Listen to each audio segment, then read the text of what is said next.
नमस्कार दोस्तों, आप सभी लोगों का स्वागत है आपके अपने यूट्यूब स्टडी विथ मंदोस में। आज हम लोग बीपीएससी टीएसटी पीएसटी के लिए महामैराथन क्लास चलाएंगे। ठीक, इसमें प्रश्नों की संख्या तो लगभग 50 तक है, लेकिन इसमें हम लोग कम से कम 300 से 400 क्वेश्चन तक देख लेंगे। आइए बिना समय गवाए शुरू करते हैं आज की श्रृंखला को।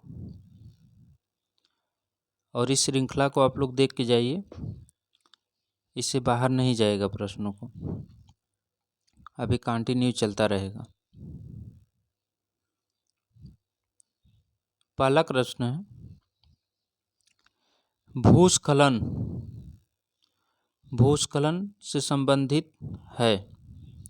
ऑप्शन है ब्यास्टिक शैल खंडों की ढलुआ गति जो कि सामान्यतः दृष्टिगोचर नहीं होती है। दूसरा ऑप्शन है आधार शैल या भूमिज मलबे के तुलनात्मक रूप से शुष्क पुंज की द्रुत अवगम्य संचलन या गति। तीसरा ऑप्शन है जल संतृप्त शैल मलबे की धीमी से बहुत तेज गति। अगला है जल से संतृप्त शैल मलबे के धीमे प्रवाही ढलुआ पुंज। तो इसका सही ऑप्शन कौन सा हो जाएगा? तो भूस्खलन से संबंधित जो है वो है ऑप्शन नंबर बी, आधार शैल या भूमिज मलबे के तुलनात्मक रूप से शुष्क पुंज की द्रुत अवगम्य संचलन या गति। अब देख लेते हैं सबसे पहले भूस्खलन। ठीक, भूस्खलन होता क्या है पहले ये जान लीजिए। देखिए, विशेष रूप से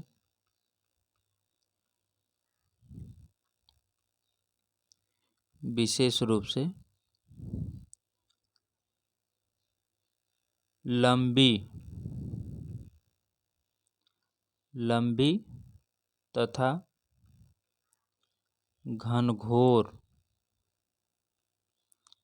तथा घनघोर वर्षा के कारण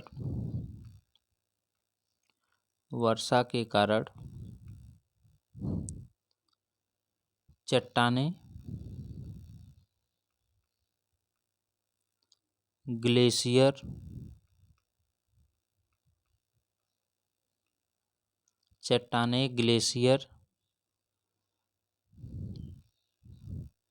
तथा चट्टान श्रेणियाँ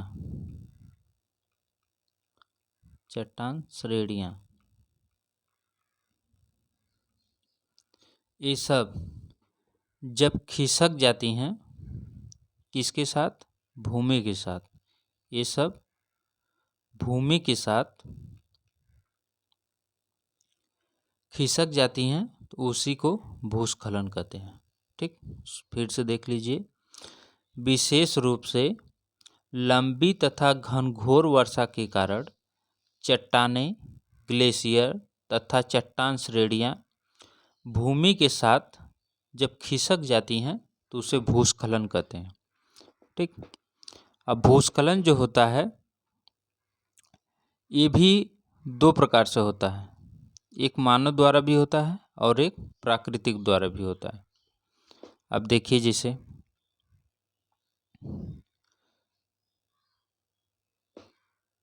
मानव द्वारा कैसे होता है भूस्खलन, इसके बारे में पहले देख लेते हैं। अब मानव द्वारा जो होता है, देखिए सबसे पहले उच्च पर्वत वाले क्षेत्र में बांध बनाना। ठीक, बांध बनाना ये सब प्रश्न पूछता है, अब बहुत तगड़ा पूछता है। उच्च पर्वत वाले क्षेत्र में बांध बनाना। ठीक, सड़कों का विकास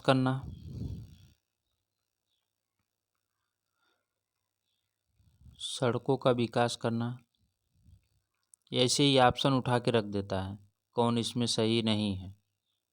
ठीक, और चराई, जो गाय भैंस ले जाके लोग चराते हैं क्षेत्रों में, उससे। वनों की कटाई,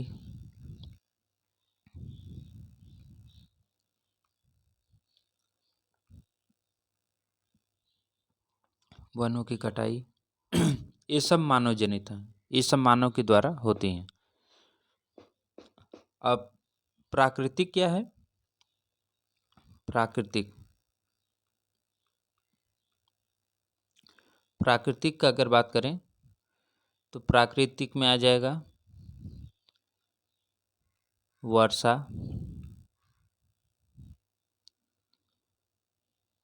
और ग्लेशियर, वर्षा, ग्लेशियर, ये सब जो है प्राकृतिक में आता है। ठीक, बहुत ज़्यादा जब वर्षा होती है तभी कटान होता है। इससे जीव जंतु, फसलों, सबको नुकसान होता है। ठीक, चलिए अब नेक्स्ट देखते हैं अगला, इसके बारे में बहुत चर्चा हो गई। अगला देखिए प्रश्न है, निम्नलिखित में से मरुस्थल तथा देश महाद्वीप का कौन सा युग्म नहीं है? निम्नलिखित में से मरुस्थल तथा देश, कौन मरुस्थल से कौन से देश हैं संबंधित, उसके बारे में है। देखिए इसमें पहला है आटाकामा मरुस्थल, दक्षिणी अमेरिका। गोबी मरुस्थल, केंद्रीय एशिया। सोरोन मरुस्थल, पश्चिम एशिया। ग्रेट विक्टोरियन मरुस्थल, ऑस्ट्रेलिया। तो इसमें कौन सा सही नहीं है? तो इसमें जो सही ऑप्शन है वो है ऑप्शन नंबर सी, सोरोन मरुस्थल। सोरोन मरुस्थल पश्चिमी एशिया से संबंधित नहीं है। ठीक, और आटाकामा मरुस्थल दक्षिणी अमेरिका से संबंधित है। गोबी मरुस्थल केंद्रीय एशिया से संबंधित है। ग्रेट विक्टोरियन मरुस्थल ऑस्ट्रेलिया से संबंधित है। अब बात आ गई सोरोन की। तो सोरोन मरुस्थल जो है ये किससे संबंधित है? तो ये संबंधित है मैक्सिको से।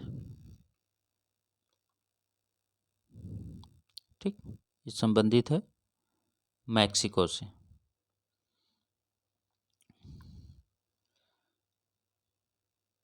आटाकामा मरुस्थल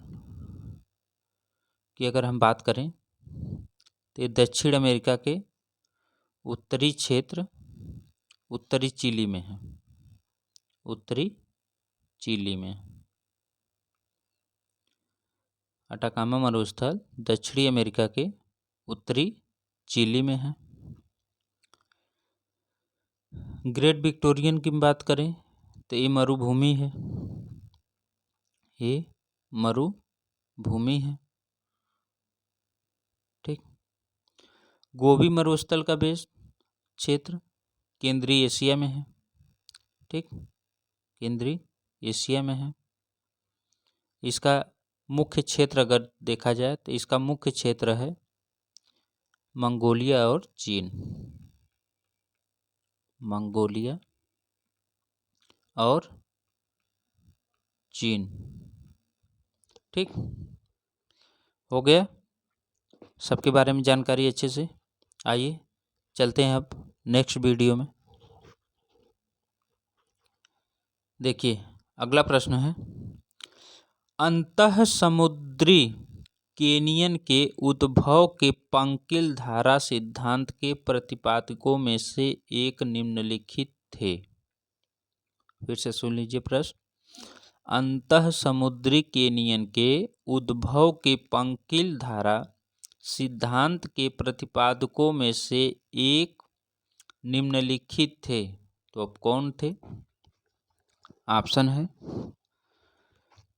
डेली, डाना, सैलिस, ग्रेगरी। तो इसका सही ऑप्शन कौन सा है? तो इसका सही ऑप्शन है ऑप्शन नंबर 1 डेली। डेली जो है वो इसे प्रतिपादक अंतःसमुद्री कैनियन के उद्भव के पंकिल धारा सिद्धांत के। ठीक, अब आइए इसमें कुछ देख लेते हैं। सबसे पहले ये जान लेते हैं कैनियन का निर्माण कैसे होता है। कैनियन का निर्माण कैसे होता है? ठीक, तो इसका निर्माण नदी अपरदन से होता है। नदी अपरदन, इसका निर्माण नदी अपरदन से होता है।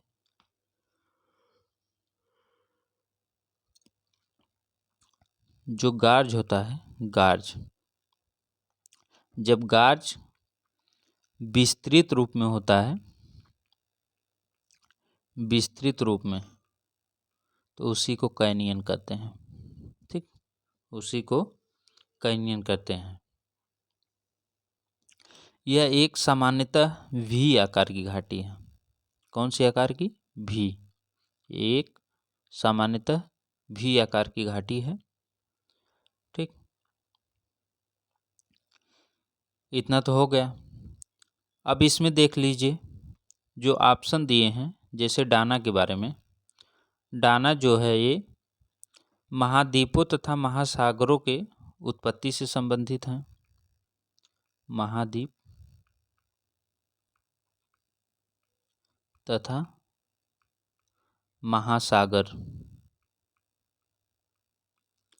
महाद्वीप तथा महासागर से, सागर की उत्पत्ति से संबंधित डाना है। ठीक, जेफरीज का,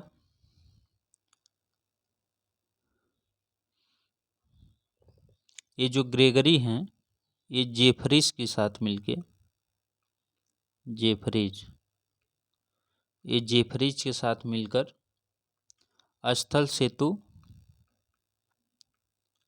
स्थल सेतु,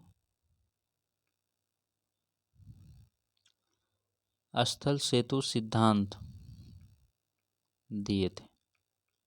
ठीक, देखिए कैनियन के बारे में हो गया।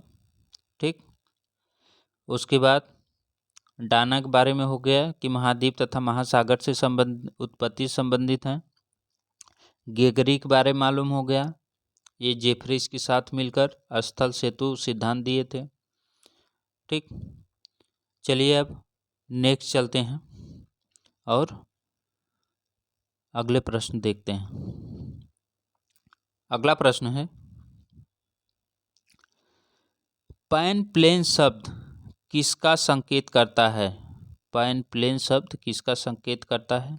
ऑप्शन है, नदी चक्र के वृद्धावस्था में निम्नलिखित समतल पृष्ठ, पवन अपर्दन द्वारा निर्मित समतल पृष्ठ, समुद्री क्रिया द्वारा निर्मित समतल मैदान, बाढ़कृत मैदानों के जुड़ने से निर्मित मैदान।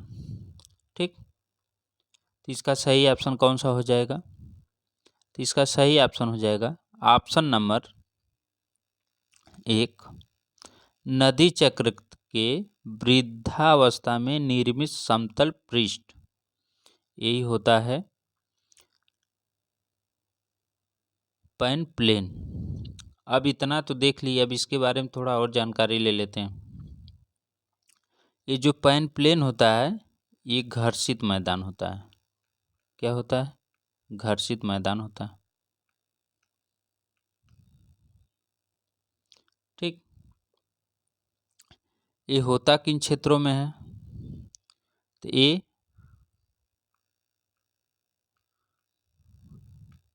पहाड़ी, पठारी एवं पर्वतीय क्षेत्रों में विविध नदी क्रमों, ये नदियों द्वारा अनुवर्ती नदी, अनुवर्ती नदी,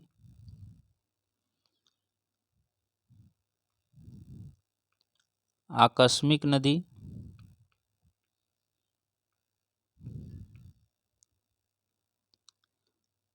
इन सब के अपरदन से ये बनते हैं। कौन? Peneplain. ठीक।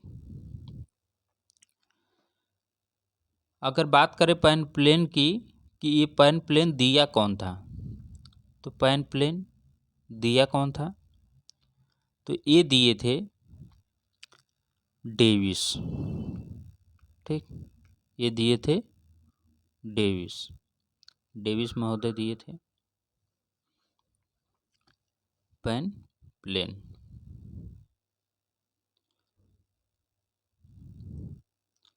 चलिए अब अगला देखते हैं।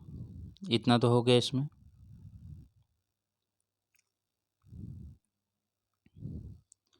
अगला है, अपरदन की क्रिया में घोल द्वारा पदार्थ का अवनयन क्या कहलाता है? अपरदन की क्रिया में घोल द्वारा पदार्थ का अवनयन क्या कहलाता है? ठीक, ऑप्शन है सन्निघर्षण, अपघर्षण, संक्षारण, अधस्तर। ठीक, अधखनन, यह है अधखनन। तो इसका सही ऑप्शन कौन सा हो जाएगा? तो इसका सही ऑप्शन हो जाएगा ऑप्शन नंबर सी, संक्षारण। अपरदन की प्रक्रिया में घोल द्वारा पदार्थ का अवनयन संक्षारण कहलाता है। ठीक, संक्षारण का कोई इंग्लिश में अगर बताए तो इसको बोलते हैं कोरेजन। ठीक, अगर इसमें बात करें तो इसमें होता क्या है कि इसमें जो जल होता है, जल वो पदार्थ को घुला देता है। ठीक, जल जो होता है वो पदार्थ को घुला देता है। अभी जो जल होते हैं, प्रवाहित जल, जो प्रवाहित जल होते हैं, ये भारी मात्रा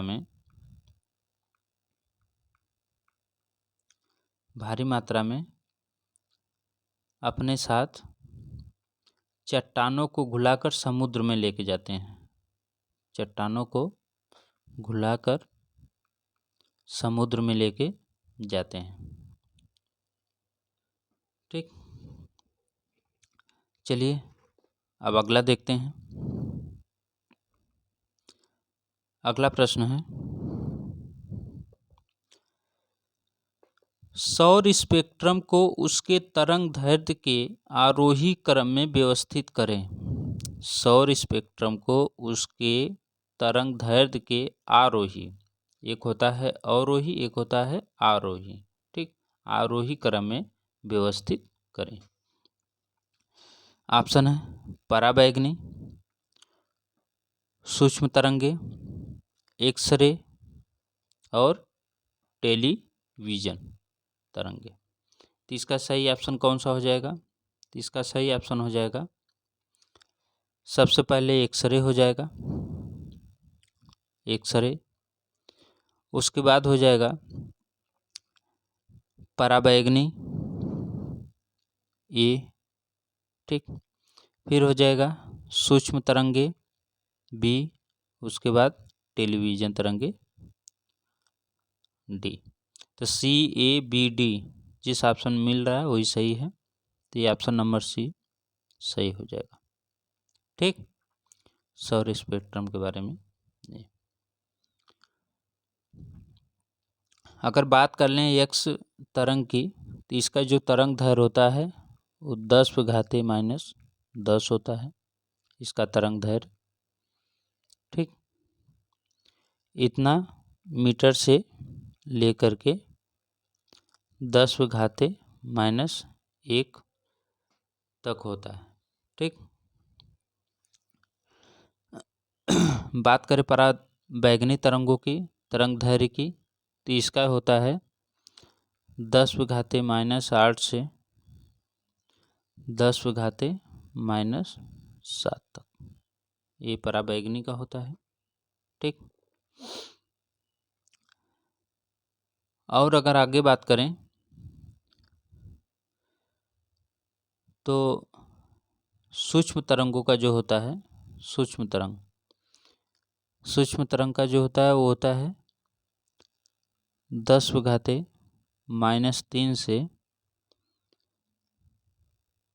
10⁻² मीटर तक। ठीक।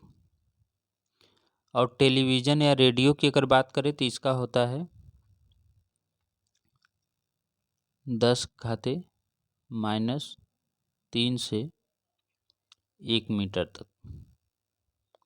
तरंग दैर्घ्य पूछ लेगा क्योंकि पूछता रहता है ये सब।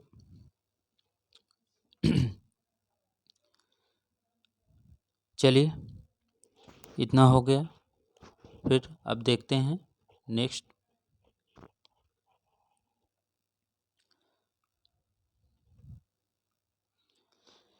वायुमंडल द्वारा परावर्तित ऊर्जा है, तो वायुमंडल द्वारा परावर्तित ऊर्जा कौन सी है उसके बारे में देखते हैं। ऑप्शन है, वायुमंडल को गर्म नहीं करती है, आने वाली ऊर्जा से उसका भिन्न तरंग दैर्घ्य होता है, सामान्यतः दृश्यमान प्रकार की तरह से लघु ऊर्जा होती है जो कि वायुमंडल को भेदती नहीं है। अगला ऑप्शन है, अवशोषण के द्वारा वायुमंडल को गर्म करती है। ठीक। तो इसका सही ऑप्शन कौन सा हो जाएगा? वायुमंडल द्वारा परावर्तित ऊर्जा। इसका सही ऑप्शन हो जाएगा ऑप्शन नंबर 1, वायु को गर्म नहीं करती है। ठीक। क्योंकि जब रिफ्लेक्शन होता है तो उसके द्वारा ये गर्म होता है। ठीक।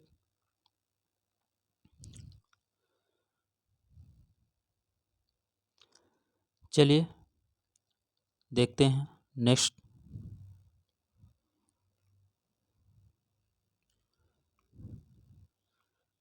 अगला है, जेट धारा पोलर स्ट्रीम। जेट धारा पोलर स्ट्रीम के बारे में कौन सा कथन सत्य नहीं है? इसमें कौन सा कथन सत्य नहीं है? देखिए, ऑप्शन है, ग्रीष्मकाल में यह उत्तर की ओर गतिमान होती है। दूसरा है, यह सतही तूफान के परिसंचरण को ऊर्जा देती है। इसकी अवस्थिति ध्रुवीय वाताग्र के अनुरूप होती है। इसका वेग ग्रीष्मकाल में अधिक होता है। तो कौन सा सही हो जाएगा? तो इसका जो ऑप्शन हो जाएगा, इसमें पूछा गया है कि ध्रुवीय जेट धारा मतलब पोलर जेट स्ट्रीम में कौन सा सही नहीं है, तो वो ऑप्शन नंबर डी सही नहीं है। इसका वेग ग्रीष्मकाल में अधिक नहीं होता है क्योंकि इसका जो होता है वो शीतकाल में होता है। ठीक। इस शीतकाल में इसका वेग अधिक होता है। ठीक। अगर इसका बात करें तो ये जो धारा है ये 2 प्रकार की होती हैं। ठीक। ये 2 प्रकार की होती है। कौन कौन?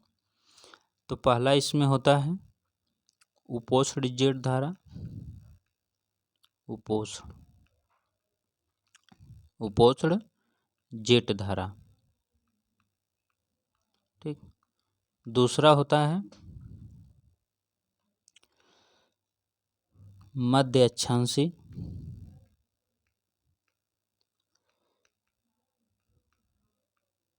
दूसरा होता है मध्य अक्षांशी या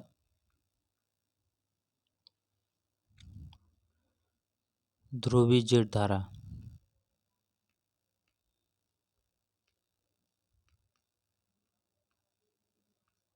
ध्रुवीय जेट धारा। ठीक। यही 2 होते हैं इसका। ठीक। चलिए अब नेक्स्ट में चलते हैं, अगला देखते हैं। अगला क्या है? अगला है उष्णकटिबंधीय क्षेत्रों में वायु में जल के कणों का प्रतिशत कितना अधिक होता है? उष्णकटिबंधीय क्षेत्रों में वायु में जल के कणों का प्रतिशत कितना अधिक होता है? ऑप्शन है 4%, 10%, 30%, 50%। तो इसका सही ऑप्शन कौन सा हो जाएगा? तो उष्णकटिबंधीय क्षेत्रों में वायु में जल के कणों का प्रतिशत 4% होता है। ऑप्शन नंबर 1 सही है। कितना होता है? 4% होता है। ठीक, चलिए अगला देखते हैं।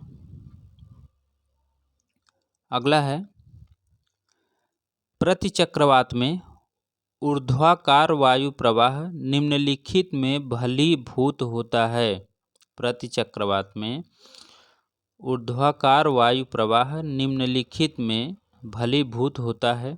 ऑप्शन है ऊपरी दिक् परिवर्तन, ऊपरी रूपांतरण, ऊपरी तथा सतही दोनों दिक् परिवर्ती, सतह पर रूपांतरण और ऊपरी दिक् परिवर्तन। तो इसमें सही ऑप्शन कौन सा हो जाएगा? तो इसका सही ऑप्शन हो जाएगा प्रतिचक्रवात में जो ऊर्ध्वाधर वायु प्रवाह होता है वो भलीभूत ऊपरी रूपांतरण में होता है। ठीक, ऊपरी रूपांतरण में होता है। ऑप्शन नंबर बी सही हो जाएगा, ऊपरी रूपांतरण। ठीक, इसकी जो मुख्य विशेषता है वो है कि ये चक्रवात के विपरीत चलती है। ठीक, ये चक्रवात के विपरीत चलती है। प्रतिचक्रवात जो है इस चक्रवात के विपरीत चलती है। इसके जो केंद्र में, इसके केंद्र में उच्च वायु दाब, इसके केंद्र में उच्च वायु दाब पाया जाता है। ठीक, और इसके परिधि को निम्न वायु दाब पाया जाता है। इसके परिधि पर निम्न वायु दाब होता है।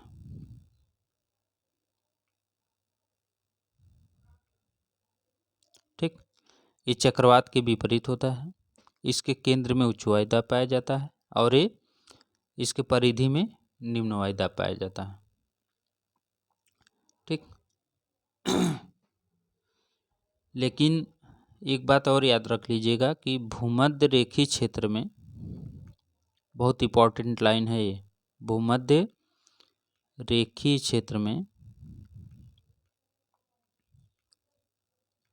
भूमध्य रेखीय क्षेत्र में प्रतिचक्रवात का अभाव होता है। इस प्रतिचक्रवात का अभाव होता है। ठीक, भूमध्य रेखीय क्षेत्रों में प्रतिचक्रवात का अभाव होता है। चलिए अगला प्रश्न देखते हैं। अगला प्रश्न है समुद्र में सर्वाधिक सर्वनिष्ठ लवण है। समुद्र में सर्वाधिक सर्वनिष्ठ लवण है तो कौन है? ऑप्शन है calcium chloride, sodium nitrate, sodium chloride, calcium nitrate. ठीक, तो समुद्र में सर्वाधिक कौन सा लवण है? तो ये इसका सही ऑप्शन है सोडियम क्लोराइड। सोडियम क्लोराइड जो है ये 78% है। ठीक, 78%। कैल्शियम क्लोराइड की अगर बात करें, कैल्शियम क्लोराइड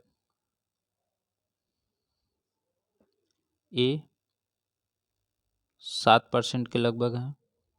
ठीक,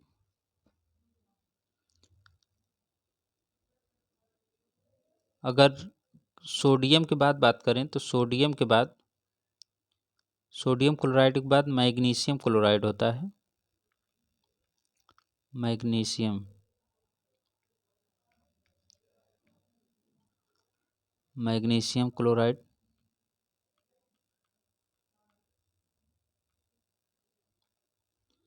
ये जो होता है वो 10.9% होता है।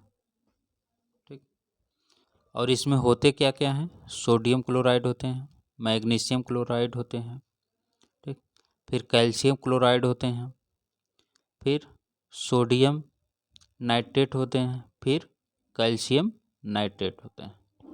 ठीक, ये सब जो है कि अल्प मात्रा में होते हैं। सबसे अधिक सोडियम क्लोराइड होता है, फिर मैग्नीशियम क्लोराइड होता है। चलिए अगला देखते हैं।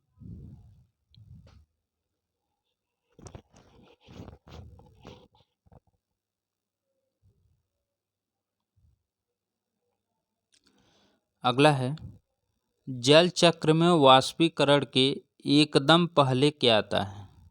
जल चक्र में वाष्पीकरण के एकदम पहले क्या आता है? ऑप्शन है मेघ, अवक्षेपण, ताप, संघनन। तो क्या आता है सबसे पहले जल चक्र में वाष्पीकरण के एकदम पहले? तो इसका सही ऑप्शन हो जाएगा ताप।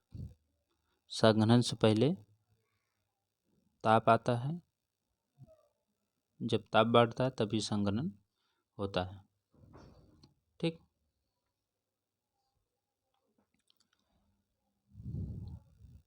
फिर जब संघनन होता है तो उसके बाद वाष्पीकरण होना शुरू हो जाता है।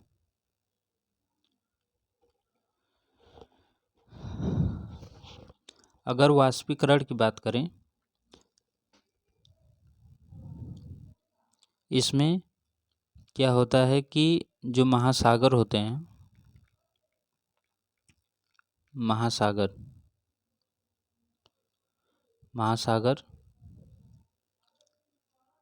वायुमंडल, महासागर वायुमंडल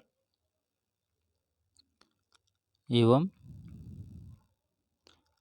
महाद्वीप, इस सब के बीच जल का आदान प्रदान होता है। ठीक, जल का आदान प्रदान होता है और वाष्पीकरण, वाष्पोत्सर्जन, संघनन, वर्षण, अवक्षेपण, ये सब निरंतर चलता रहता है। ठीक, चलिए अगला देखते हैं। अगला है, खाद्य श्रृंखला में पोषण स्तर 1 में निम्नलिखित में से कौन आता है? खाद्य श्रृंखला में पोषण स्तर 1 में निम्नलिखित में से कौन आता है? ऑप्शन है बैक्टीरिया, मांसाहारी, मुख्य उपभोक्ता, पादप। इसका सही ऑप्शन कौन सा हो जाएगा? तो खाद्य श्रृंखला में पोषण स्तर 1 में पादप आते हैं। ऑप्शन नंबर डी सही हो जाएगा, पादप। ठीक, चलिए अगला देखते हैं।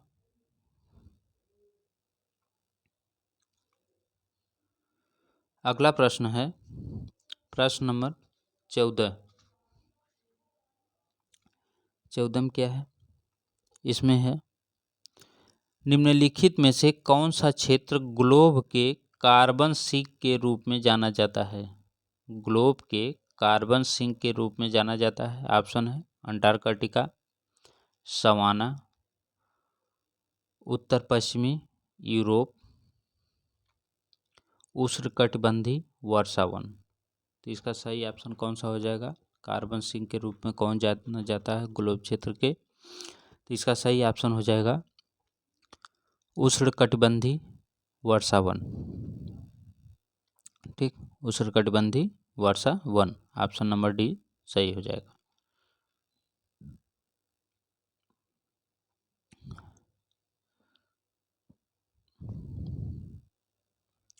इस क्षेत्र में क्या होता है?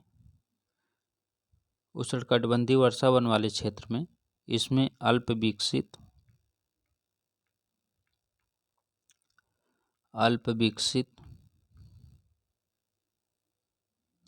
तथा विकासशील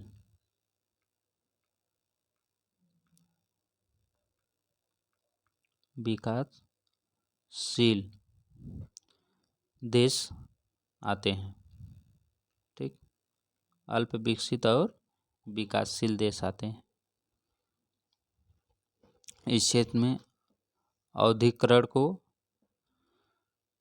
अधिक बढ़ावा दिया जा रहा है इस वाले क्षेत्र में। ठीक, चलिए अगला देखते हैं। अगला है पारिस्थितिकी नीच।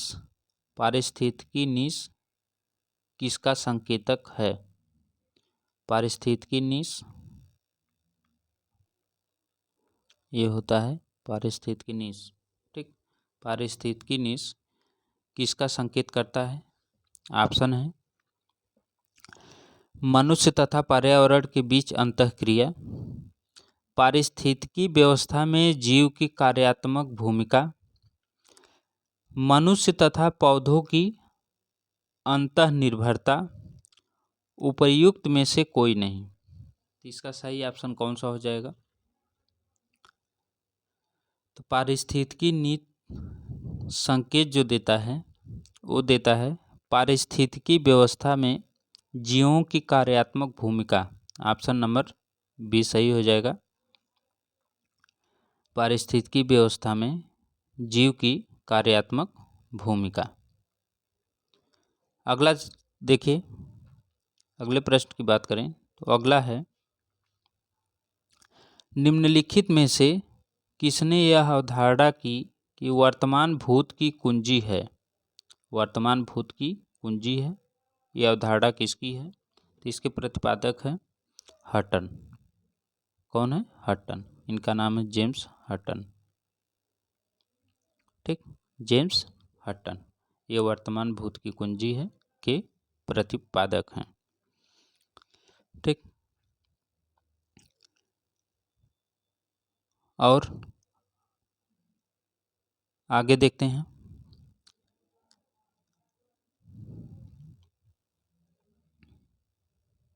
ये जो बफन है ये कास्ते द बफन है। कास्ते द बफन। ठीक, कास्ते द बफन है। अब पृथ्वी की उत्पत्ति से संबंधित ये हैं। ये पृथ्वी के उत्पत्ति से संबंधित हैं। ठीक, इनकी जो परिकल्पना थी वो थी पुच्छल तारा। पुच्छल तारा परिकल्पना थी इनकी।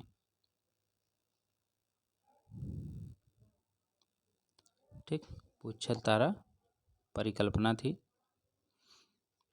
चलिए अगला देखते हैं। अब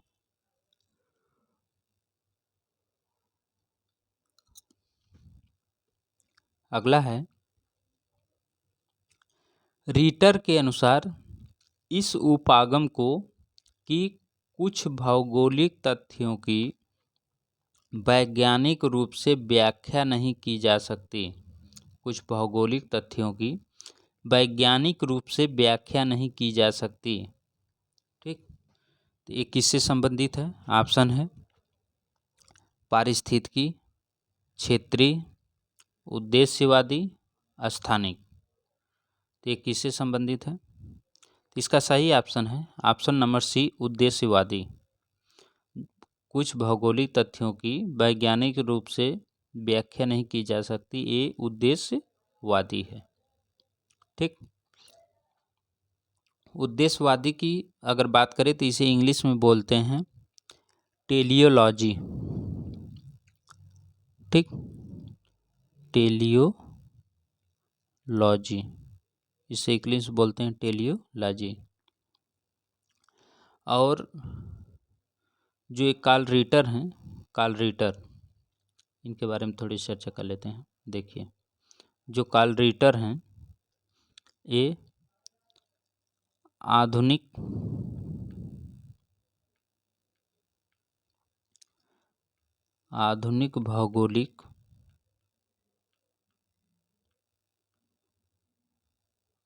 भौगोलिक विचारों के संस्थापक हैं।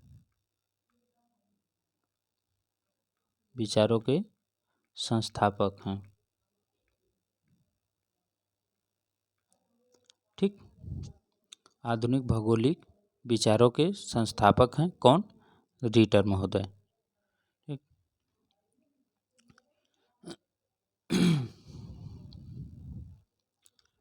चलिए अगला देखते हैं। अगला प्रश्न है, हार्ट्सोर्न के अनुसार आधुनिक भूगोल के क्षेत्र तथा पद्धति पर किसके अनुगामी कथन ने भविष्य के लिए भौगोलिक विचारधारा की दिशा निर्धारित की? फिर सुन लीजिए। हार्ट्सोर्न के अनुसार आधुनिक भूगोल के क्षेत्र तथा पद्धति पर किसके अग्रगामी कथन ने भविष्य के लिए भौगोलिक विचारधारा की दिशा निर्धारित की? ऑप्शन है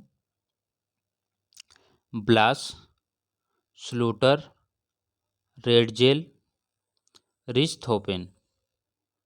ठीक, तो इसका सही ऑप्शन कौन सा हो जाएगा? तो इसका सही ऑप्शन हो जाएगा ऑप्शन नंबर डी, रिchthofen। ये प्रश्न बहुत बार पूछा हुआ गया है। TST, PhD, NET, JRF, higher, सब जगह ये प्रश्न पूछा हुआ है।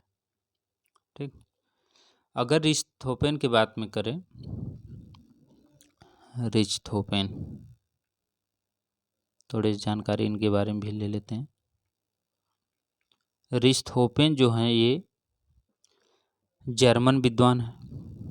सबसे पहले तो ये याद कर लीजिए, ये जर्मन विद्वान है रिchthofen,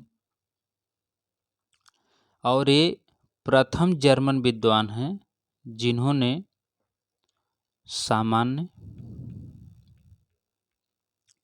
और प्रादेशिक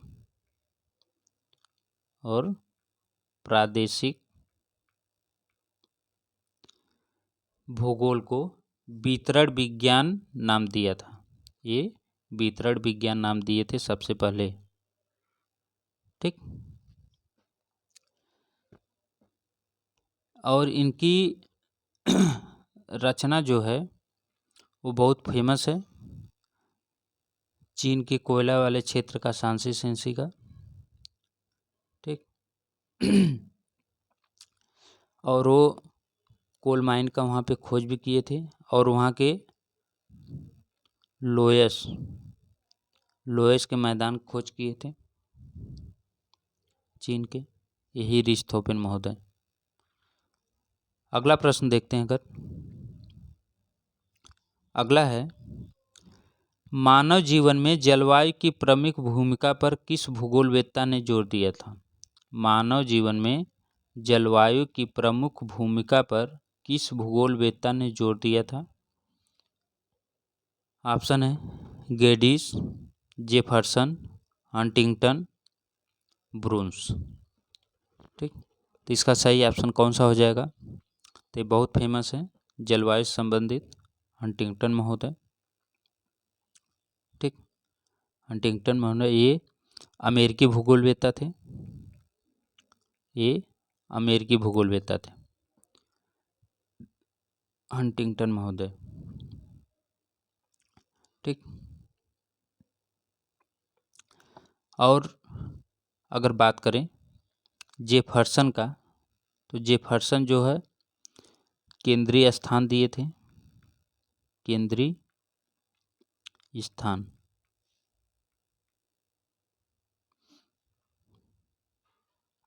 ये केंद्रीय स्थान दिए थे कौन? जेफरसन। ये सब बहुत फेमस हैं, जिसको मैं बता रहा हूँ इन लोग बारे में व्याख्या कर रहा हूँ, बल्कि कहीं इसको नोट कर लीजिए, एक बार सरसरी निगाह से देख लीजिएगा। ठीक,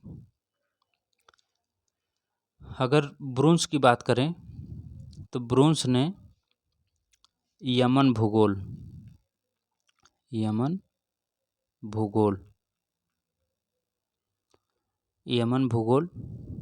की रचना की थी, और लुटेरी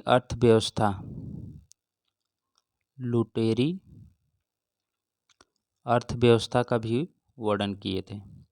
कौन? ब्रुन्स महोदय। ठीक, इतना तो हो गया इसके बारे में जानकारी।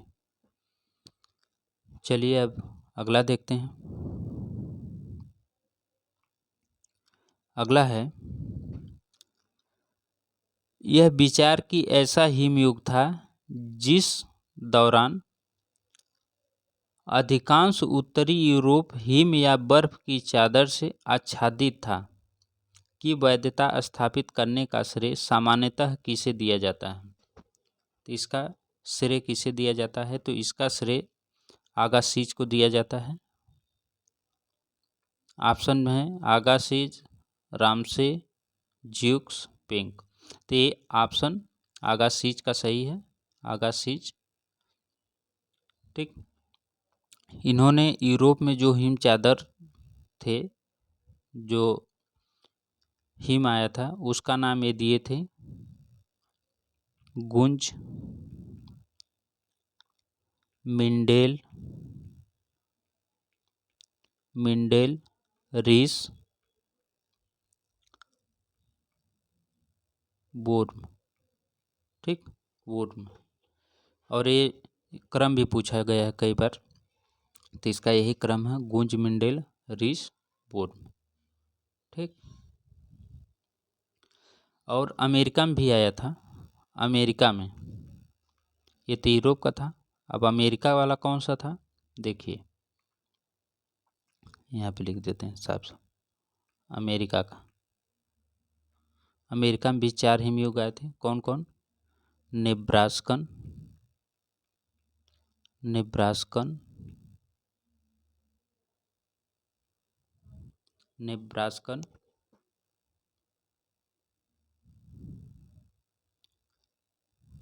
नेब्रास्कन, कैसन, कैसन, इलिनॉयन, इलिनॉयन और विस्कॉन्सिन, विस्कॉन्सिन। ये 4 आए थे। कौन कौन? नेब्रास्कन, कैसन, इलिनॉयन, विस्कॉन्सिन। और ये इनका क्रम वाइज है। ठीक, ये तो हो गए। चलिए अगला प्रश्न देखते हैं। थोड़ा प्रश्नों की तेजी से देखते हैं। एक कथन और कारण है। ठीक, कूट वाले प्रश्न है, इसको देखिए। कथन है इसमें, महासागरों में वयस्क पुरुष जनसंख्या की संख्या का अधिक वर्चस्व रहता है। कारण, प्रवास, आयु तथा लिंग चयनात्मक है। ठीक, फिर से देख लीजिए प्रश्न। महासागरों में वयस्क पुरुष जनसंख्या की संख्या का अधिक वर्चस्व रहता है। कारण है प्रवास, आयु तथा लिंग चयनात्मक है। तो इसका सही ऑप्शन कौन सा हो जाएगा?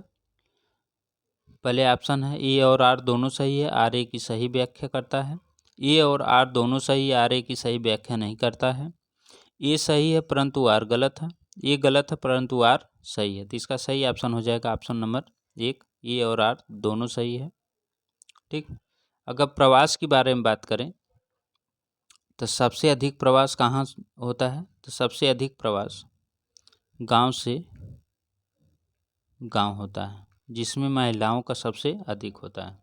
दूसरे नंबर पे है गांव से नगर की ओर, जो अपनी आजीविका चलाने के लिए लोग जाते हैं। ठीक, चलिए अगला देखते हैं। अगला प्रश्न है,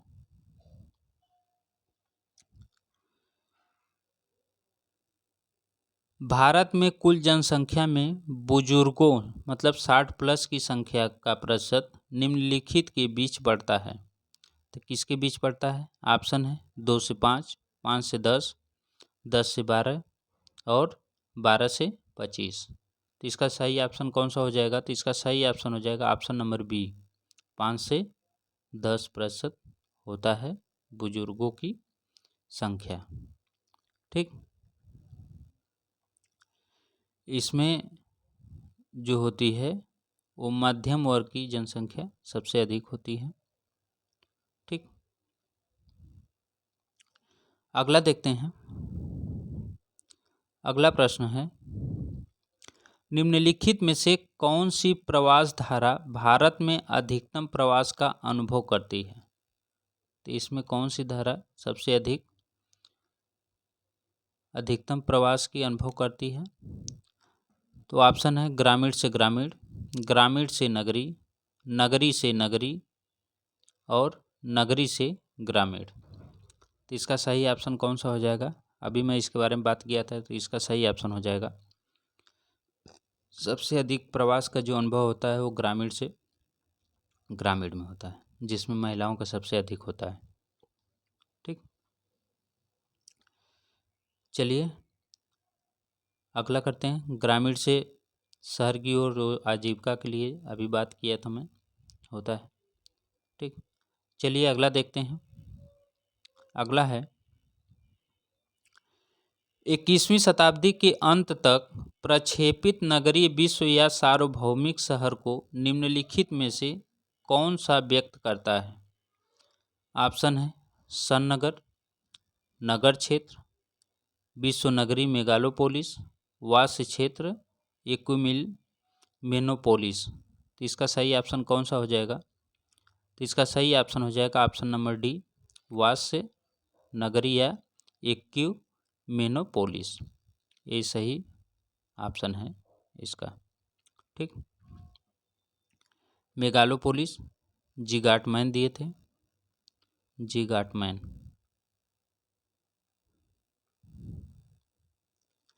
सन नगर पेट्रिक गिडीज दिए थे, पेट्रिक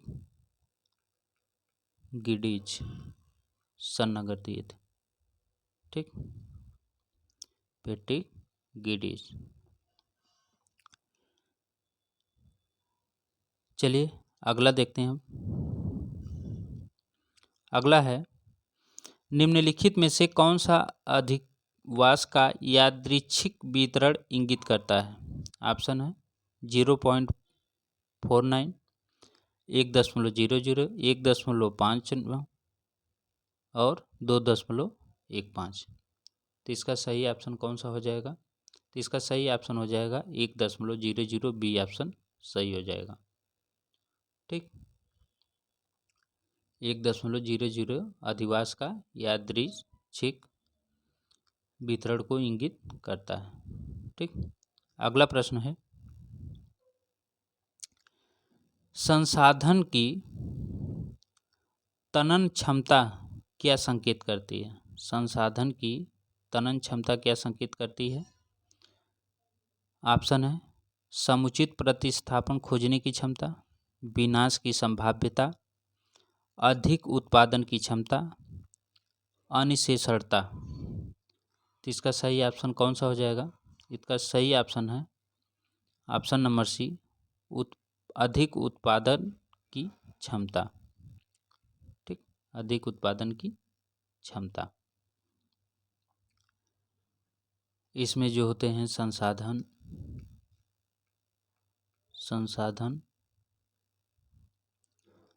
इसमें मृदा,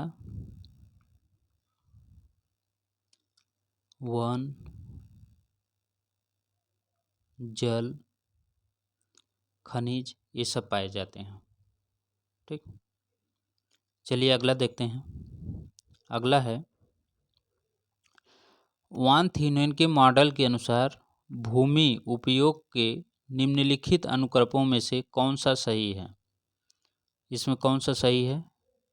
ऑप्शन है बाजार बागवानी एवं ताज़ा दूध, ईंधन एवं काष्ठ, गहन फसल खेती।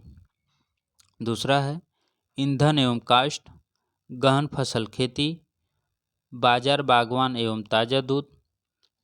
तीसरा ऑप्शन है गहन फसल खेती, बाजार बागवान तथा ताज़ा दूध, ईंधन एवं काष्ठ। अगला है ऑप्शन बाजार बागवान ताज़ा दूध, गहन फसल खेती, ईंधन एवं काष्ठ। तो इसका सही ऑप्शन कौन सा हो जाएगा? तो इसका सही ऑप्शन है ऑप्शन नंबर 1, बाजार बागवानी एवं ताज़ा दूध, ईंधन एवं काष्ठ, गहन फसल खेती। इसके बारे में अगर बात करें, देखिए ये 6 संकेंद्रीय पेटी दिए थे, 6, ये 6 संकेंद्रीय पेटी दिए थे। कौन कौन दिए थे? देखिए पहला पे रखे थे जो जल्दी खराब हो जाती हैं सामान्य, उसको, जिसमें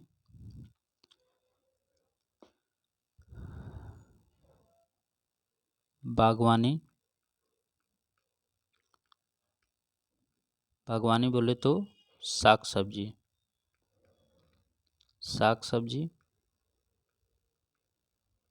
दूध। ठीक, दूसरा में रखे थे, ठीक, दूसरी पेटी में रखे थे ईंधन और काष्ठ, ईंधन एवं काष्ठ मतलब लकड़ी। तीसरी पेटी में रखे थे गहन फसल खेती, गहन फसल खेती। चौथा ऑप्शन रखे थे परती तथा चारण भूमि, परती तथा चारण भूमि। ठीक, पांचवा रखे थे, पांचवा 3 खेत प्रणाली, 3 खेत प्रणाली। छठवां दिए थे पशुपालन। ठीक, यही ये माने थे ऑप्शन। ठीक, चलिए अगला देखते हैं, अगला प्रश्न कौन सा है? संसाधन सृजन किसका परिणाम है? संसाधन सृजन किसका परिणाम है? ऑप्शन है प्राकृतिक तथा सांस्कृतिक प्रक्रियाओं की अंतःक्रिया, विभिन्न प्राकृतिक प्रक्रियाओं की अंतःक्रिया, विभिन्न सामाजिक प्रक्रियाओं की अंतःक्रिया, विभिन्न आर्थिक प्रक्रियाओं की अंतःक्रिया। तो इसका सही ऑप्शन कौन सा हो जाएगा? तो इसका सही ऑप्शन हो जाएगा ऑप्शन नंबर 1, प्राकृतिक तथा सांस्कृतिक प्रक्रियाओं की अंतःक्रिया। यह है संसाधन सृजन का परिणाम। अगला प्रश्न देखते हैं। अगला है ऊर्जा संसाधन उपयोग की प्रक्रिया में अंतिम अवस्था है। ऊर्जा संसाधन उपयोग की प्रक्रिया में अंतिम अवस्था क्या है? ऑप्शन है परिवहन, भंडारण, अवशिष्ट सामग्री का निपटान, रूपांतरण। तो इसका सही ऑप्शन कौन सा हो जाएगा? तो इसका सही ऑप्शन हो जाएगा अवशिष्ट सामग्री का निपटान। ठीक, ये ऊर्जा संसाधन उपयोग की अंतिम अवस्था है।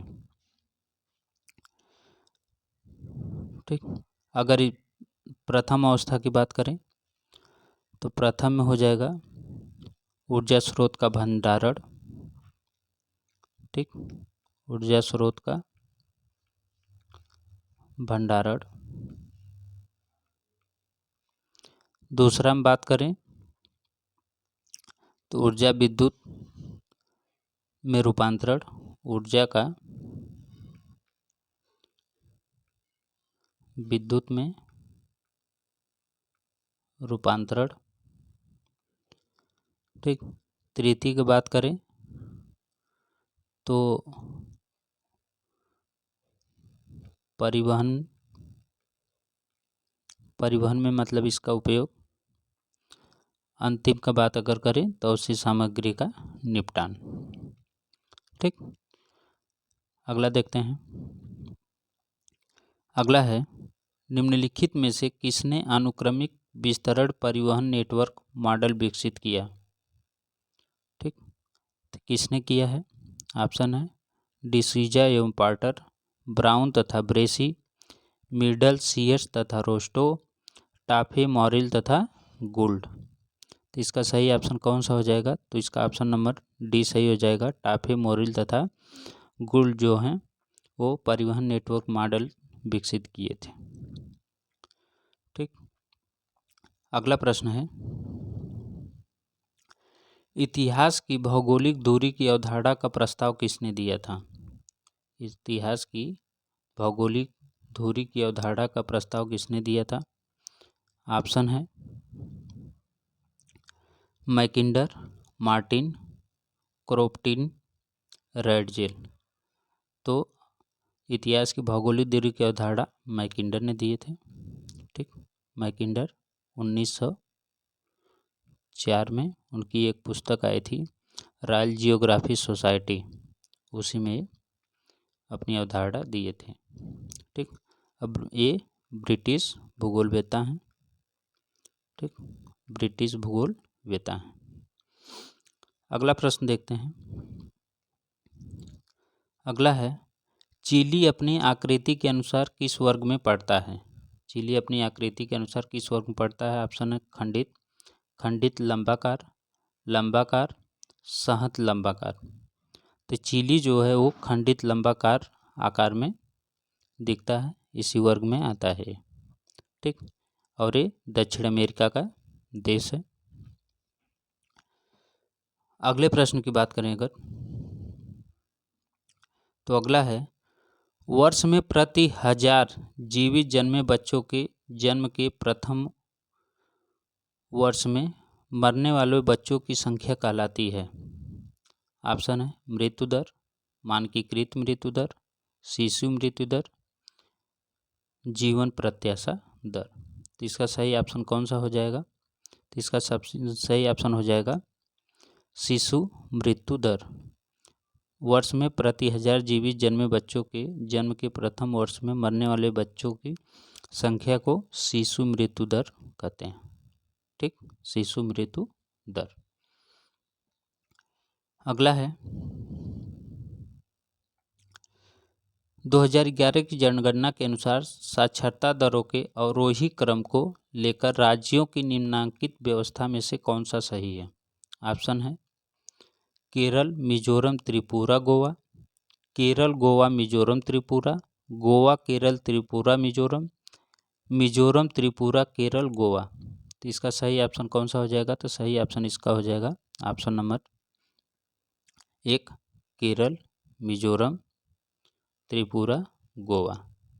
ठीक, साक्षरता इनकी जो है अवरोही क्रम में सबसे अधिक केरल की है 54%, फिर त्रिपुरा की, फिर गोवा, त्रिपुरा, फिर गोवा।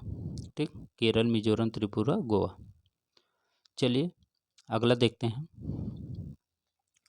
अगला प्रश्न है, निम्नलिखित में से क्या जनजातीय अर्थव्यवस्था के साथ संबंधित है?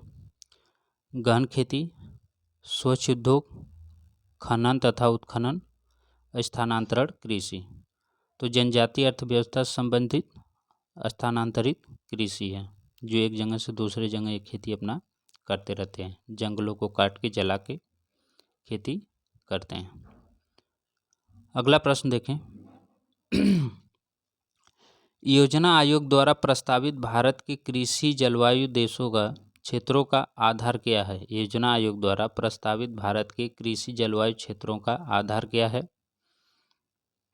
ऑप्शन है उच्चावच मृदा अपवाह, वर्षा ऋतु, तापमान तथा कृषि क्षेत्र, वनस्पति, मृदा तथा भूमि उपयोग, उच्चावच, भूमि उपयोग तथा निवल बोया क्षेत्र। तो इसका सही ऑप्शन कौन सा हो जाएगा? तो इसका सही ऑप्शन हो जाएगा ऑप्शन नंबर बी, वर्षा ऋतु, तापमान तथा कृषि क्षेत्र। ठीक, अगला प्रश्न है, महानगरीय क्षेत्र में कौन से क्षेत्र आते हैं? जिसमें है ऑप्शन आकारी समांगी क्षेत्र, कार्यात्मक क्षेत्र, एकल उद्देश्य क्षेत्र, प्राकृतिक क्षेत्र। तो इसका सही ऑप्शन कौन सा हो जाएगा? तो इसका सही ऑप्शन हो जाएगा कार्यात्मक क्षेत्र। ठीक, ये नगरीय क्षेत्र में आते हैं, महानगरीय क्षेत्र में। अगला देखें, अगला है निम्नलिखित में से किसने भारत को नियोजन प्रदेश में विभाजित किया था? तो भारत को नियोजन प्रदेश में कौन विभाजित किया था? ऑप्शन है OHK स्पेट, LD stamp, RL Singh और RP मिश्रा। तो इसका सही ऑप्शन हो जाएगा option number D, RP Mishra. ठीक, RP मिश्रा जो है भारत को नियोजन प्रदेश में विभाजित किए थे। ठीक, इनके साथ सुंदरम भी थे, सुंदरम। अगला देखते हैं, अगला है निम्नलिखित में से किस पंचवर्षीय योजना में प्रादेशिक विषमता को पहली बार महत्व दिया गया? ठीक, ऑप्शन है प्रथम, द्वितीय, तृतीय, चतुर्थ। तो प्रादेशिक योजना जो थी उसमें सबसे पहले जो है वो तृतीय में इनको महत्व मिला था, तृतीय अवस्था में। ठीक, अगला देखते हैं, अगला है निम्नलिखित में से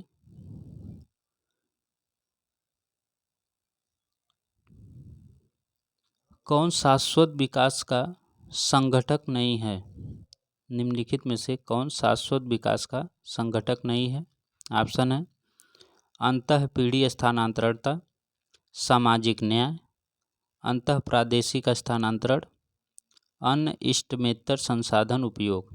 तो इसका सही ऑप्शन कौन सा हो जाएगा? तो इसका सही ऑप्शन हो जाएगा ऑप्शन नंबर डी, अन्य इष्टतमेतर संसाधन उपयोग। ठीक, ये शाश्वत विकास का संगठक नहीं है, बाकी ये अंतःपीढ़ी स्थानांतरण, सामाजिक न्याय, अंतर प्रादेशिक स्थानांतरण ये सब हैं। ठीक, अगला है 1600 मीटर और 3300 मीटर की ऊंचाई के बीच हिमालय के शंकुधारी वन की मुख्य स्पेसीज क्या है? ऑप्शन है सीडार, पाइन, साइन, सिल्वर फर, स्प्रूस, सागौन एवं साखू, सैंडलवुड तथा रोजवुड, ओक, चेस्टनट, चील, चीर। इसका सही ऑप्शन कौन सा हो जाएगा? इसका सही ऑप्शन हो जाएगा option number A, cedar, pine, साइन, सिल्वर फर, स्प्रूस। ठीक, ये सब आते हैं 41 में, प्रश्न संख्या 41 में सीडार, पाइन, साइन, सिल्वर फर, स्प्रूस ये सही है। ठीक, अगला प्रश्न है बुंदेलखंड पठार के अंतर्गत किन दो राज्यों के हिस्से समाविष्ट हैं? ऑप्शन है छत्तीसगढ़ एवं झारखंड, उत्तर प्रदेश एवं मध्य प्रदेश, छत्तीसगढ़ एवं उत्तर प्रदेश, मध्य प्रदेश एवं छत्तीसगढ़। तो इसका सही ऑप्शन कौन सा हो जाएगा? तो इसका सही ऑप्शन हो जाएगा बुंदेलखंड में उत्तर प्रदेश और मध्य प्रदेश समाविष्ट हैं। ठीक, ये दोनों के भाग में आता है, उत्तर प्रदेश और मध्य प्रदेश में। अगला प्रश्न है निम्नलिखित में से किस राज्य में उसके कृषि क्षेत्र का अधिकतम प्रतिशत नहर सिंचाई के अंतर्गत आता है? तो नहर सिंचाई के अंतर्गत कौन सा आता है? ऑप्शन है मध्य प्रदेश, जम्मू कश्मीर, उत्तराखंड और उत्तर प्रदेश। तो इसका सही ऑप्शन हो जाएगा जम्मू कश्मीर। जम्मू कश्मीर में सबसे अधिक नहर से सिंचाई की जाती है। उत्तर प्रदेश में नलकूप द्वारा, ठीक, उत्तराखंड में बहुत ज़्यादा सिंचाई की आवश्यकता नहीं पड़ती है और मध्य प्रदेश भी नहर का अनुपात कम है। अगला देखें, अगला प्रश्न है कश्मीर घाटी को सिंधु नदी घाटी से कौन सी श्रेणी पृथक करती है? ठीक, कश्मीर घाटी को सिंधु नदी घाटी से कौन सी श्रेणी पृथक करती है? ऑप्शन है पीर पंजाल श्रेणी, तौलाधार श्रेणी, बृहद शिवालिक श्रेणी, शिवालिक श्रेणी। तो इसका सही ऑप्शन हो जाएगा बृहद हिमालय श्रेणी, यही जो है वो पृथक करती है।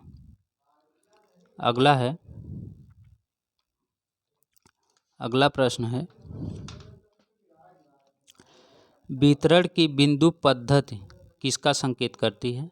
ऑप्शन है प्रतिमा परक मॉडल, सदृश मॉडल, प्रतीकात्मक मॉडल, ग्राफिक की मॉडल। ठीक, तो इसका सही ऑप्शन कौन सा हो जाएगा? तो इसका सही ऑप्शन हो जाएगा वितरण की बिंदु पद्धति में सदृश मॉडल सही है। ठीक, अगला है,